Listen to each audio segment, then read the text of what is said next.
After uploading the video I made a few days ago regarding the Flat Earth discovery in the movie titled The Ming Hags that was released back in 2009, I was contacted by the producer, Joe Frantz himself, and we had an exchange. Basically, it was an impromptu interview over Skype. And it wasn't just regarding the Flat Earth topic, it's also talked about the fake moon landings, the hoax moon landings as well.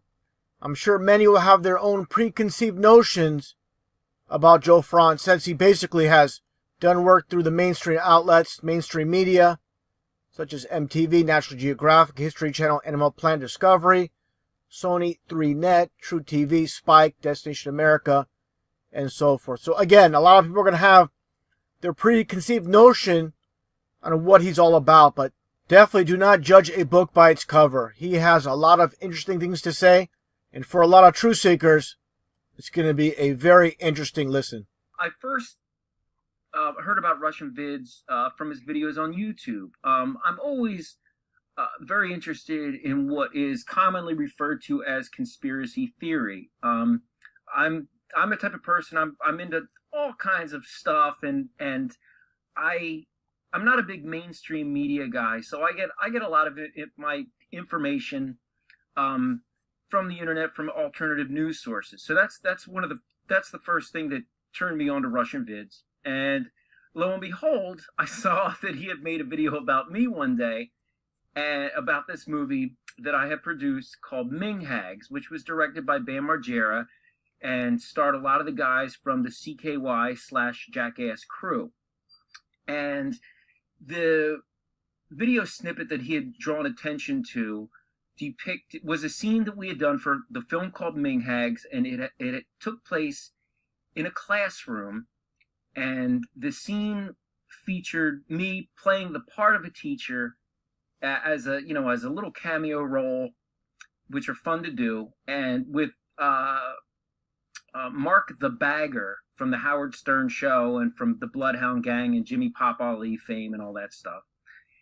And so this was an independent film, and it was financed out of Bam Margera's own pocket. And it was all shot on Super 16 millimeter film, and it was very, very expensive. And we were always looking for ways to offset costs.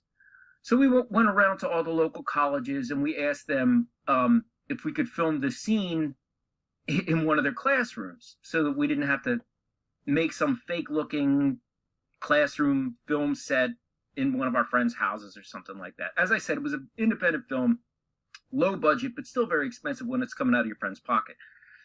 So we went to one of the schools who were willing to let us film there, and they were excited because it was an independent film and all this stuff. And we scouted the location, and it looked perfect.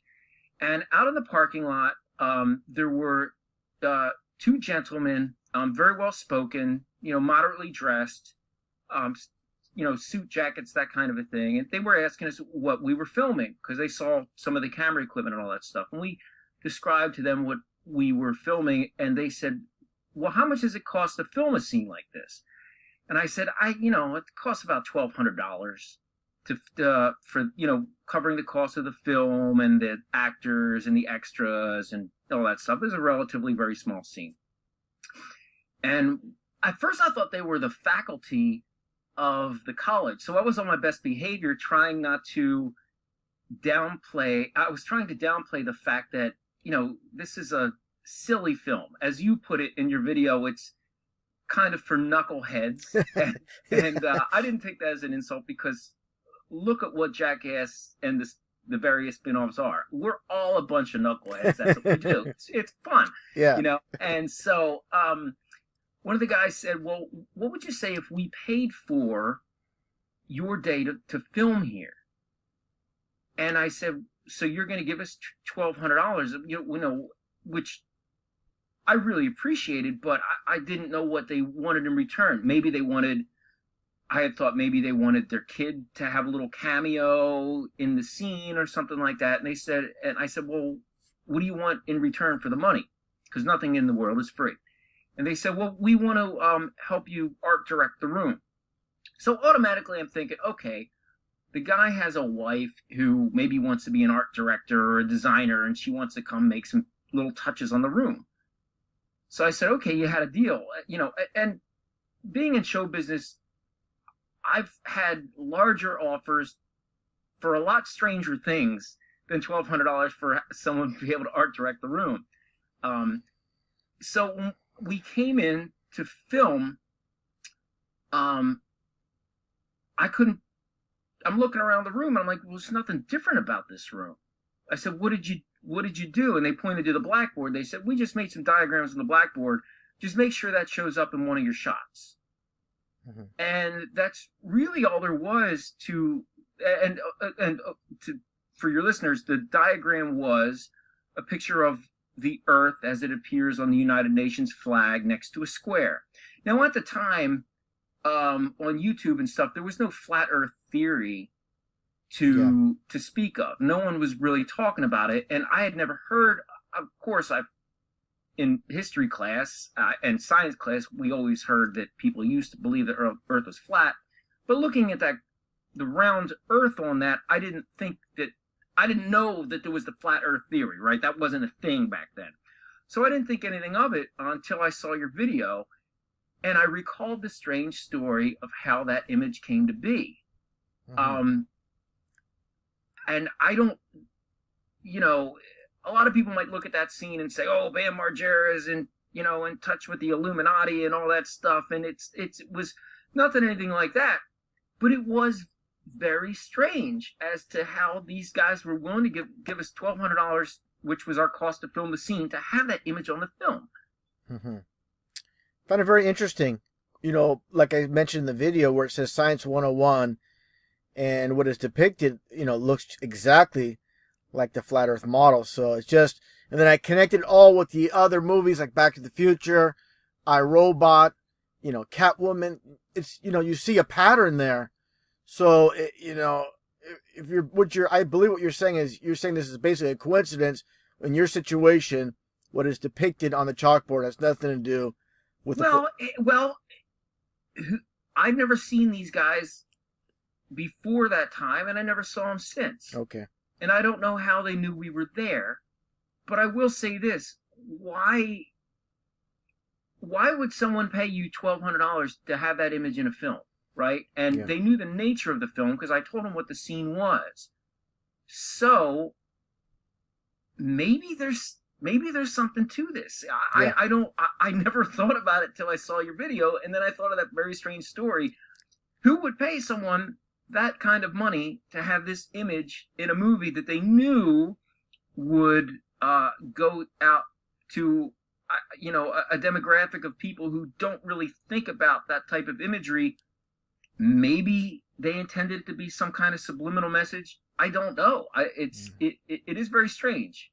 So bottom line is, what it all comes down to is you had no part of that whatsoever. It's just, these people, it was out of your hands, and it was presented by people, and you just filmed it as is with that background. Because the thing that really gets me, it's not just a flat Earth model, it's you have the square there as well. And, side by side, it's very elaborate how the chalkboard is, you have the square, and it's really well done. It's not like it was, some work was put into it. It wasn't just, on a whim or something, so it was definitely planned and for this presentation, for sure. And what is the significance of the square in relation to the flat Earth theory? Well, the whole thing is, it's biblical, where there's, in the Bible, it states basically there's, four corners of the earth. Like in pro wrestling, Vince McMahon or Gorilla Monsoon would say the squared circle. So the concept of the flat Earth, where, how the sun revolves around the flat Earth, and you're going to make an ice ring, basically, with the circular motion of the sun. And, the sun, that circular, the circle of the flat Earth is within the square of the four corners. That's a biblical reference. I see. What it comes down to. Now, I will say this. This is very interesting. Now, let's really get into this. I don't believe the Earth is flat. I don't believe it's round. I've seen not enough evidence for either one. However, what makes the flat Earth theory extremely interesting is, I've been up in hundreds of airplane trips, and I have never seen the curvature of the Earth. Neither. Now, And I've been over mountains, I've been over deserts, I've been over rainforests, I've been over oceans. I've never seen it. I've always expected one day to go high enough to see a curvature. I never have. So some people say, well, I've seen it in pictures, but you have to understand the way a lens works. Yeah. Is if you use a wide angle lens, it will distort reality and there will be a curvature. For example, if you've used a GoPro and you've seen what you shoot through a GoPro lens, everything looks curved. Yeah, through fisheye lens. Yeah. Fisheye lens, so that's what a lot of people don't understand. Yeah. So, but I'm going to lay something on you. And if you're listening to this, and again, I can't stress this enough. I don't believe the earth is flat. I don't believe it's round.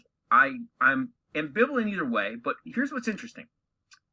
Okay, so if you're listening to this, you have been to the ocean, and you have seen a sailboat, and here's how you know the earth is round. You've seen a sailboat go out to the horizon, and slowly the sailboat sinks, and the bottom disappears from view, and slowly the sail sinks down over the horizon till you can no longer see it, and that's your proof the earth is round. Now, I'm going to tell you, if you've seen that with your own eyes, you are brainwashed because you haven't seen it.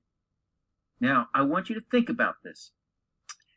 You have to understand, the horizon is 26 miles away. Okay? You cannot see for 26 miles. You might be able to see a mile away. You might be able to see 2 miles away. There's no way you're going to see an object, especially a sailboat, 26 miles away. Now, why do you think you've seen that? I want you to go to Google, and I want you to bring up Google Images and Russianvids. You can add these images to this audio as you like. It might be very helpful for your viewers. Okay. But the images you'll see are diagrams of the sailboat going over the edge of the earth, and it slowly disappears. Now, you've seen this image in so many science books and in so many science documentaries. You think you've seen it, but you haven't. So there's proof that anyone can be brainwashed in the most subliminal ways. So I think that is very interesting. Now, the question is, why would people lie about the earth being round when it is flat? I made a video where these people were out in the ocean, and they had a Nikon P900 digital camera, and you could see the sun looking like it's beyond the horizon, and you only see basically, what is it, half of the sun, because it looks like it's around the so-called ball Earth. But they zoom in with this P900 digital camera, and all of a sudden, what do you see as they zoom in? You see the full sun, completely above the horizon. It's all about perspective, just like when you're looking at telephone poles, when you're looking down the street, where they're all the same height, but the one furthest away looks like the legs are missing, but it's not. It's just about perspective. Okay, so yeah, and that is a very interesting point. I mean, optically, when you zoom in with a lens or a digital zoom, you get a whole new perspective. And you're right, it is all about perspective. But there is another theory about why people would lie about the Earth being round. Okay, so let's take the current map of the Earth of the continents that we know about, and that are already mapped, that have been explored. Now you take those, and which is a flat map, and you wrap it around a globe. So now anyone would feel confined to the globe, and now the idea that there's any other land now goes away, because it's a way to hide other land. Now the theory goes, and again, I don't necessarily believe this is true, but it is extremely interesting. The theory goes that if you no longer confine yourself to a globe where there is a limited amount of land, and you keep traveling in all directions, there's more land. Now, the theory goes that there is, out of the range of the sun, there is a lot of ice, which collectively becomes Antarctica, right? But if you get beyond the ice, there are other suns, and there is other moons, and there is other land masses, and the land is infinite. It keeps going. There are more trees, there are more resources, there is more coal, there is more gold, there are more animals.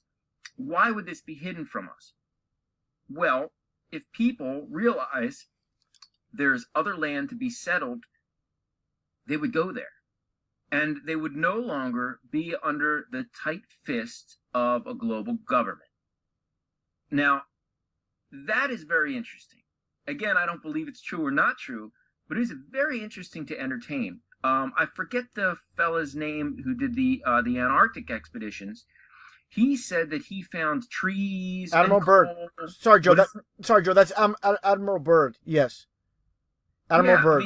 Yeah, and his interviews are extremely interesting. He says the amount of resources that he found just in Antarctica were incredible. And if you could find a way to sustain life and get through the cold, you could live there. Of course, he never made it too far into the Antarctic. But the theory goes that if you get beyond all that ice, there's other suns and there's other life-sustaining systems and other land masses which could sustain life. And I think that's very interesting to think about, even if from just a science fiction perspective. So that said, let's talk about one other thing which I find very interesting.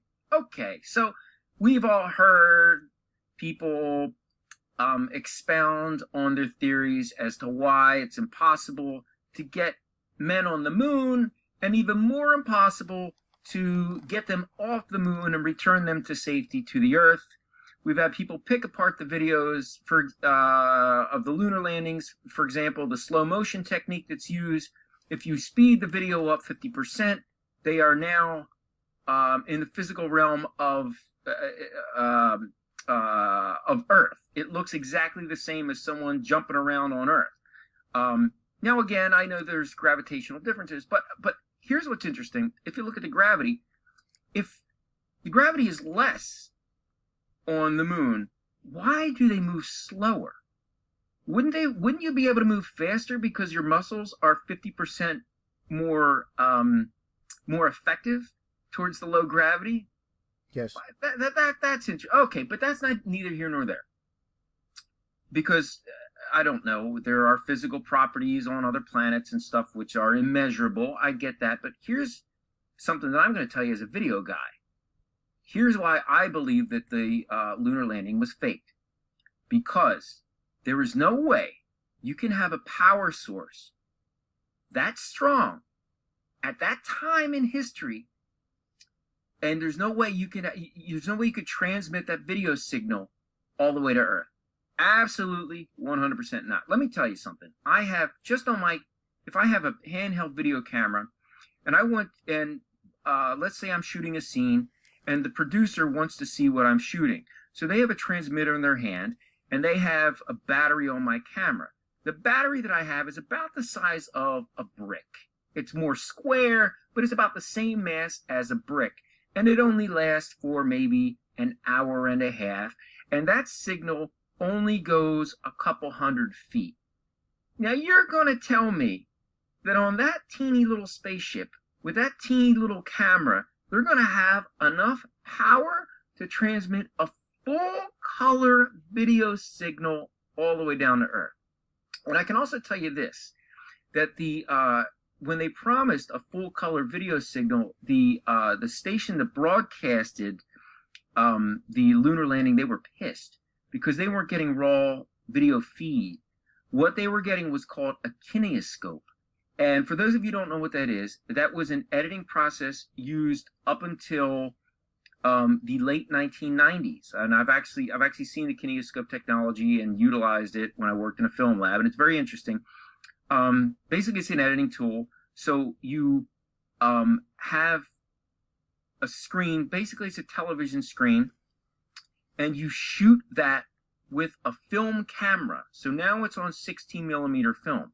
So what they did with those videos, in theory, why you see a black and white image of the lunar landing, although they claim the full color videos exist, was what NASA says they did was transmitted the full color video signal, filmed it on a kinescope, black and white, on 16 millimeter film, and then released that to the networks. So therefore, it was not a live event, because to get film processed, it takes hours, and it's a whole process that generally takes about 6 hours to complete, even with the most efficient film laboratories. So why would they get this crappy, grainy, black and white film image when they could have broadcasted color, which at the time the networks were pissed that they didn't have the ability to do, that NASA denied them? But anyway, that's neither here nor there. The whole kinescope thing, that's a side note. My thing is, there's no way, there is no way with that technology and with batteries being as big and as weak and as heavy as they were, you could have broadcast that signal from the moon. Impossible. Good info. Good info. One thing I want to mention, Joe, is before discussing the moon, what I believe what the whole moon hoax was about, getting back to what you're saying about Admiral Byrd and exploring beyond the ice ring. Having been up in hundreds of airplane trips and never seen the curvature of the Earth, and knowing that with the diagrams that we've been told, with the sailboat going over the horizon, these images that we think we've seen, this proof, everyone has seen a distorted image taken with a bubble lens where we can see the curvature of the Earth, knowing that I have never seen this, and the sailboat going over the horizon where the bottom of the boat disappears, followed by the sail, knowing that that's 26 miles away and physically impossible to see, it makes me fascinated by the fact that there is no evidence that I can tell that the Earth is indeed round. And I don't discount that it's round, but I don't discount that it's flat. But there's no evidence. I'm sorry, Joe. There's no evidence besides what they tell us in the indoctrination centers throughout this, not only this country, the world. There's no evidence. Just like there's no evidence we're supposedly spinning. Well, you're sitting in your chair right now. We're supposedly spinning, well, at the equator, actually, at 1,100 miles an hour, while traveling supposedly through space, orbiting around the sun at nearly 70,000 miles an hour. So we don't feel it. We don't sense it. Give us a reason to believe what they tell us. Well, the theory is that since centrifugal force, we're all moving at the same speed. That's why when we jump, the Earth, in the round Earth theory, the Earth is moving essentially a mile a second. So when we jump, we should land a mile away. But since the theory is that we are all glued to the same centrifugal force, so when we jump, we are spinning at the same rotation, which those laws of physics also apply when you're high in the air in an airplane, which doesn't make sense. I'll tell you other things that don't really make sense that people blindly believe is black hole theory. Mm-hmm. No one's ever seen a black hole. Yeah. No, there's no proof that any of them exist. And of course, the black hole is how you get the Big Bang. So the theory is that the lack of matter nothingness becomes so dense that it explodes, and matter is created through the denseness of nothingness. That's essentially what a black hole is. Yeah. Which makes no. How is there nothing that becomes something out of denseness of nothingness? I'm going to interrupt you there, Joe. I don't know if you see my video with the quotes from William Shatner. He's said it several times. He was asked, what's the difference between science and science fiction? He says they're both the same. How do you balance science with science fiction? They're both the same. The mystery of science fiction is what I'm talking about. Science and science fiction are essentially the same. Thank you very much. He talked about having this conversation with Michio Kaku and telling him they had a debate about this. Because how do you know all this stuff? He goes, oh, it's in my head. That's what he said that Michio Kaku told him. But taking one step back, I'm sorry to derail this, but real quick, when you talk about how the atmosphere supposedly moves with the Earth as it spins, But what about satellites that are supposedly in the vacuum of space? How are they moving along with the so-called ball Earth as it's traveling at nearly 70,000 miles an hour? And we'll get back to your point about the black holes. I just want to ask you what your thoughts on that. No. I agree with that 100%. And I'll give you something else.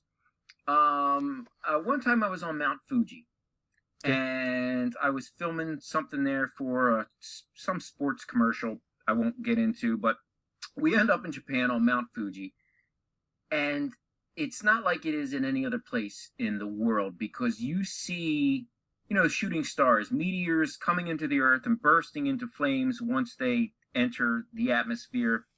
You see one of those about every 7 seconds. Okay, so with the number of meteors that big that we can actually see, how big are all these small little pebbles floating around in space? Why are the satellites never hit? Yeah. Why are the space shuttles and anyone orbiting the Earth and any kind of spacecraft, why are they never hit by a tiny little pebble? Yeah. There's millions of these things entering our atmosphere, and even more millions around us. Why are they never hit? That's very interesting. Well, I find it interesting you mentioned space shuttles. I've made many videos on space shuttles being nothing more than airplanes. It's nothing more than a production where basically you have a rocket launch at Cape Canaveral, and basically these rockets just go into the ocean, and we never see, these so-called, these space shuttles actually physically going into space. All we say, they tell us, it's going around the so-called ball Earth, but no one ever sees it. No one ever records the so-called space shuttles going into space. All we see is from the vantage point from Florida. But getting back to the whole point of how it's all basically like a Hollywood production, then you, out of nowhere, say weeks later or months later, you see the space shuttle coming back to Earth, and all you see is basically the space shuttle coming in for a landing just like an airplane. And they have the chaser planes coming in alongside, and that's to cover the fact that they have jet engines, because supposedly these space shuttles disperse all their fuel on takeoff. They have no jet fuel whatsoever, so they're coming in supposedly after dropping like a rock out of space. They come in for a landing. It's on a spinning ball, so it's completely ridiculous. Well, if you think that's crazy, I want anyone to, after you're done listening to this, go and look at NASA's videos that they put out in the 1980s of people cruising around on those space shuttles and everything with their hair spray, with this hairspray, trying to make it look like it's no gravity, and their hair is flying around.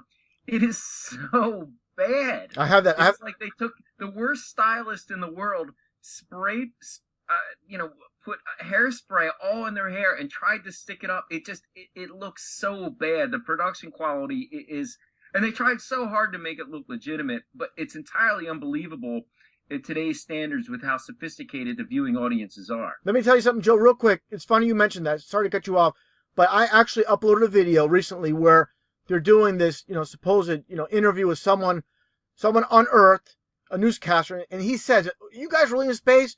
It looks too clear. Is this a hoax?" And then there's a female talking exactly what you just mentioned about the hair up, and it's completely, you can tell she's using Aquanet or whatever hairspray they have, and she's pointing at her hair, and it's completely ridiculous. And then the guy does a spin proving he's supposed in outer space, and the guy next to him tugs on what looks like a wire, and they're basically just, what I believe, they're upside down, and they got harnesses. But I'm sorry to cut you off on that. I just want to mention that you just mentioned that, and I actually covered it just a couple of days ago in a previous video. Yeah, I mean, it's laughable what is, tried to pass off as, and what's so great now about YouTube and about these video platforms is, back in the day, you got one shot to see this stuff on television, and that was it. I mean, you believed it was true. You saw it once. Maybe you saw it on a rerun. Maybe on the other news channel they would rerun some of this footage. But now it's all been released, and people have the ability to look at it and to pick it apart and to really think about it. Like we talked earlier about the lunar landing. Well, now that people have the technology at their fingertips on their laptops to be able to speed up the lunar landing footage. You have the Land Rover going around, and you have the guys hopping around in slow motion. Speed that up 200%, and it looks like they went out in the desert and filmed, and even the little things where the shadows. Okay, so in filmmaking, we have what's known as 3-point lighting. You have 3 light sources illuminating an object. There are 3 shadows on those objects on the moon. You have 3 shadows going in 3 different directions. The only way you get that is if you have 3 light sources. It's not.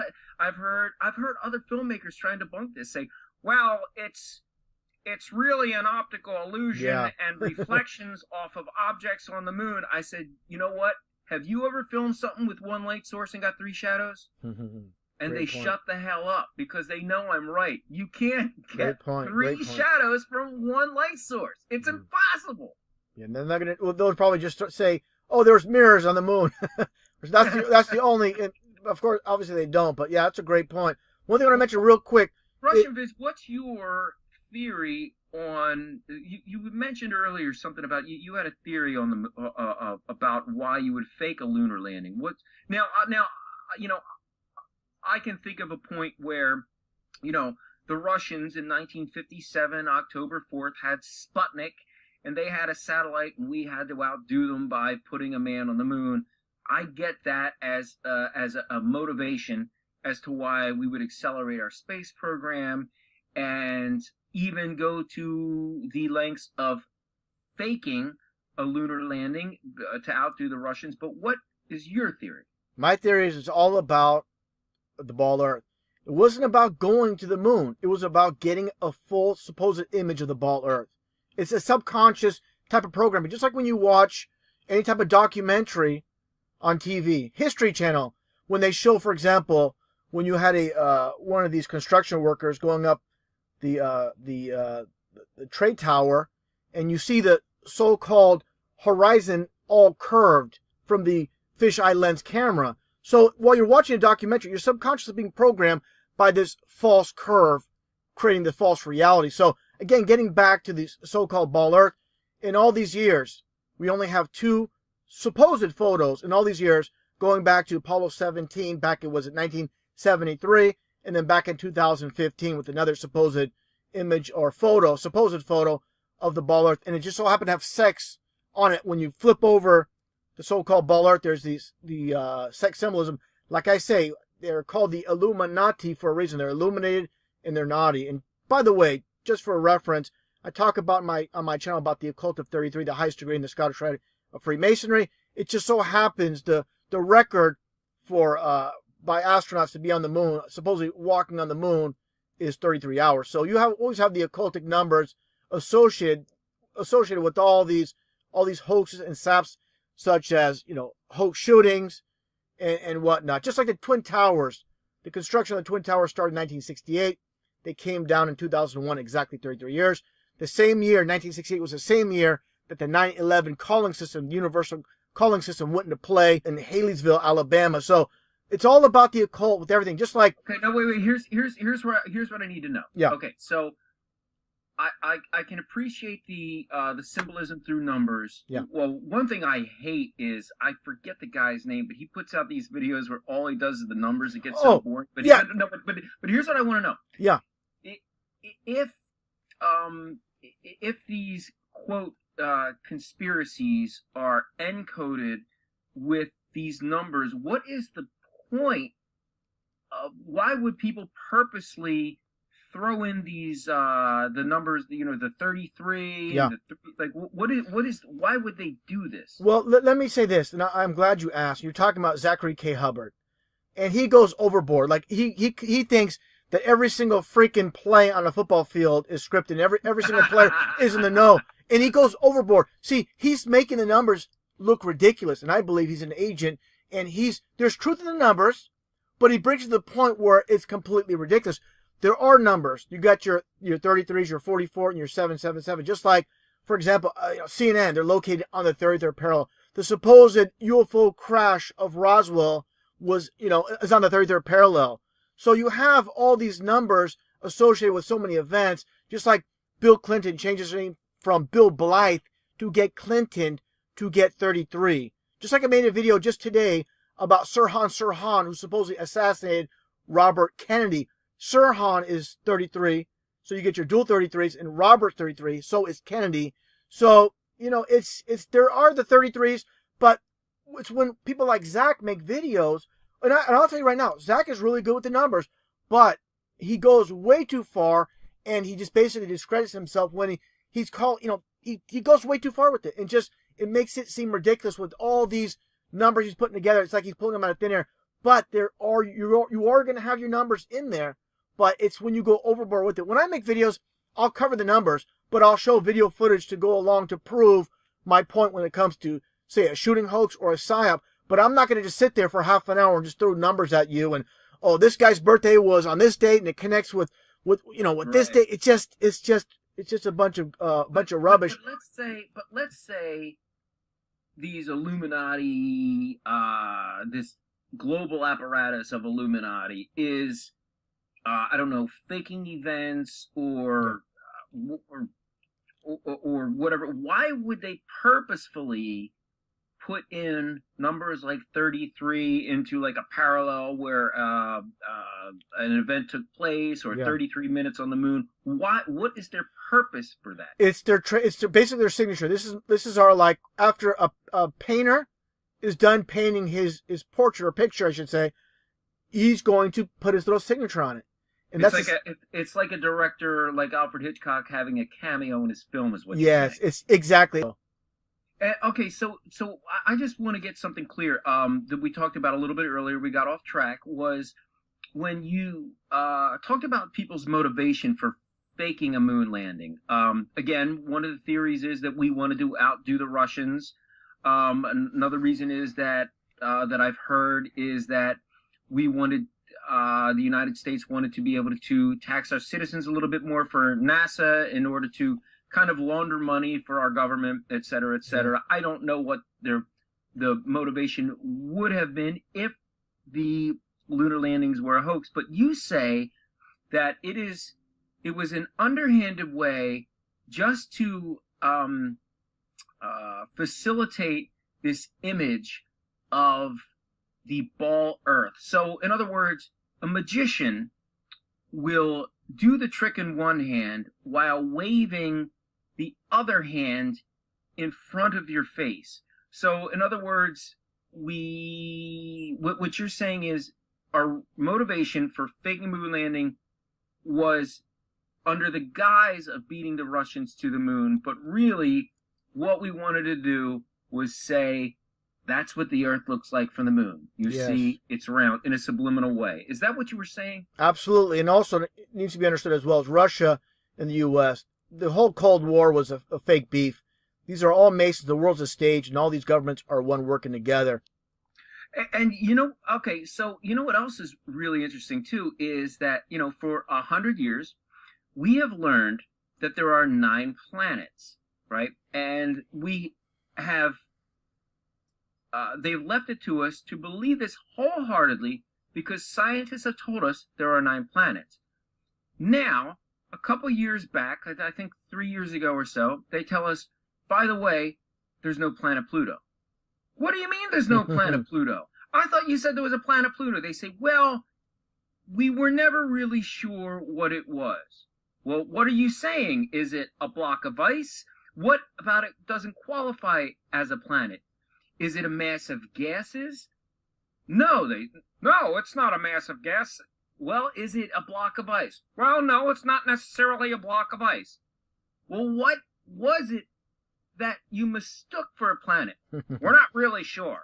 It could be nothing. No. Well, wait a minute. So, there is nothing that you mistook for a planet? That really shook me up to the fact that these scientists that we are supposed to put all of our trust and faith in don't have any idea what the hell they're talking about. What about nothingness qualified as a planet? We're not sure what it is. You're not sure what is. What was it that you mistook for a planet? Yes. We're not sure. It could be nothing. What? It doesn't make any sense. That's why I don't put a lot of stock in what is presented to us as scientific truth. Again, with the black hole theory, you know that there's a black hole because you can do a math problem. That's it. That's your evidence. Some guy sat and did a math problem. And because of the numbers, we know there's black holes. Yeah. Even though no one's ever seen one, even though there's not evidence that one ever existed, that doesn't make sense. That's why I don't, again, hold a lot of stock in blind, the blind acceptance of what is presented to us as truth. Science is religion, what it comes down to. Not questioning science. Just, that's what they say, so it must be true. Just like I said earlier with William Shatner saying, science and science fiction, they're the same. And this is the mockery where someone, like Gene Roddenberry was a Mason and William Shatner being in Hollywood for the longest time talking about, it's mockery saying someone that, was part of this show where you're going to different planets, different worlds is saying science and science fiction are all the same. They're going to give you truth when it comes to these entertainers, but the scientists are going to lie to you. So no one's going to take an actor, like for all these entertainers coming out saying the earth is flat. It's true, but no one's going to take him seriously. George Carlin telling the absolute truth about the rig system, but who's going to believe him? Because, he's just a comedian. So it's the world of opposites. I said it a million times, we're going to give you truth in movies and lies in the news. And that's what it all comes down to. Okay, so you have an atheist, right? Your atheist will laugh at, let's say, a Christian or a Jewish guy or a Muslim, and your atheist will challenge the religions by saying, ha ha ha, you believe that there's an old man in the sky with a magic wand and a beard, and he controls the universe, and he controls life and controls destiny. Ha ha ha, you're so primitive. Well, yet the same guy will blindly believe a scientist just because he has submitted his intelligence to being inferior to that of a scientist. And what is a scientist? Okay, so someone who's religious, whether you're Jewish or you're Christian or you're Muslim, you essentially believe that God created the world and the universe, right? But what do you believe if you're an atheist and you've submitted to science? What you believe is that in the beginning there was nothing, which is what religions believe. In the beginning there was nothing, and then God, if you're religious, you believe that God created something out of nothing. Well, if you're an atheist, you believe that a black hole created something out of nothing. Like if you're a scientist, an atheist, you literally believe that in the beginning there was nothing, because matter doesn't come from nothing, right? Matter must have a some kind of measurable beginning.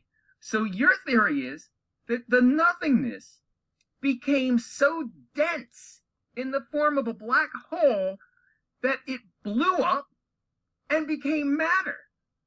That's what you believe?